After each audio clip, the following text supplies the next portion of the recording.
Ramona's new room was filled with excitement and confusion. She saw some people she had known at her old school. Others were strangers. Everyone was talking at once, shouting greetings to old friends and looking over those who would soon become new friends, rivals, or enemies.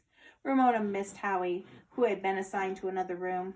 But wouldn't you know, that yard ape Danny was sitting at a desk, still wearing his baseball cap and tossing Ramona's new eraser from one hand to another. Ramona was too furious to speak. She wanted to hit him. How dare he spoil her day? "All right, you guys, quiet down," said the teacher. Ramona was startled to hear her class be called you guys. Most teachers she knew would say something like, "I feel like the room is getting very loud. Is it because the room is noisy?" She chose a chair at a table at the front of the room and studied her new teacher. A strong-looking woman with short hair and a deep tan. Like my swimming teacher, thought Ramona. "My name is Mrs. Whaley," said the teacher, as she printed her name on the blackboard. W-H-A-L-E-Y. "I'm a whale with a Y for a tail." She laughed, and so did the class.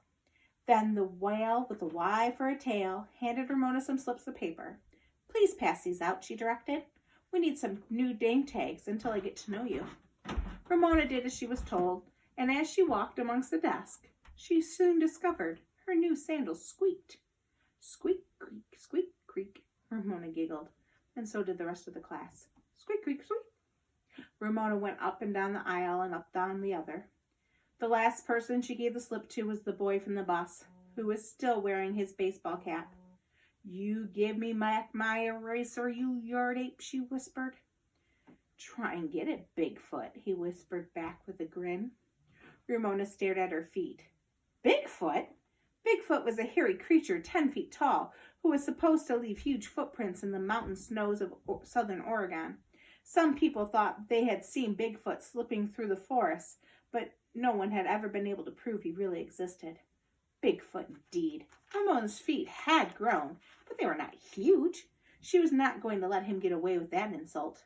"Superfoot to you, yard ape," she said right out loud, realizing too late that she just gave herself a new nickname. To her astonishment, Yard Ape pulled out the eraser out of his pocket and handed it to her with a grin. Well, with her nose still in the air, Ramona squeaked back to her seat. She felt so triumphant that she returned the longest way around and bent her feet as much as possible to make the loudest possible squeaks. She had done the right thing. She had not let Yard Ape upset her by calling her Bigfoot. And now she had her new eraser in her hand.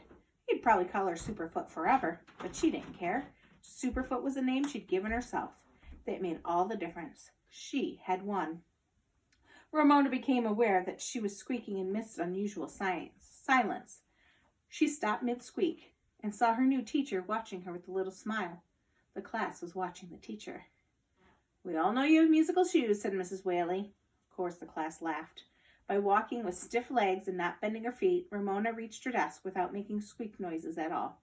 She did not know what to think. At first, she thought Mrs. Whaley's remark was a reprimand, but now maybe her teacher was just trying to be funny. She couldn't tell about grown-ups sometimes. Ramona finally decided that any teacher who would let Yard Ape wear his baseball cap in the classroom wasn't really fussy about squeaky shoes. Ramona bent over her paper and wrote slowly and carefully in cursive. Ramona Quimby, age 8. She admired the look of what she had written, and she was happy. She liked feeling tall in her new school. She liked, or is pretty sure, she had liked her non-fussy teacher. Yard Ape, well, he was a problem. But so far she had not let him get the best of her for keeps. Besides, although she may not admit it to anyone, now that she had her eraser back, she liked him. Sort of. Maybe she'll enjoy the challenge. Ramona began to draw a fancy border with scallops and curlicues around her name. She was so happy, too, because her family had been happy that morning, and because she was big enough for her family to depend on. If only she could do something about Willa Jean.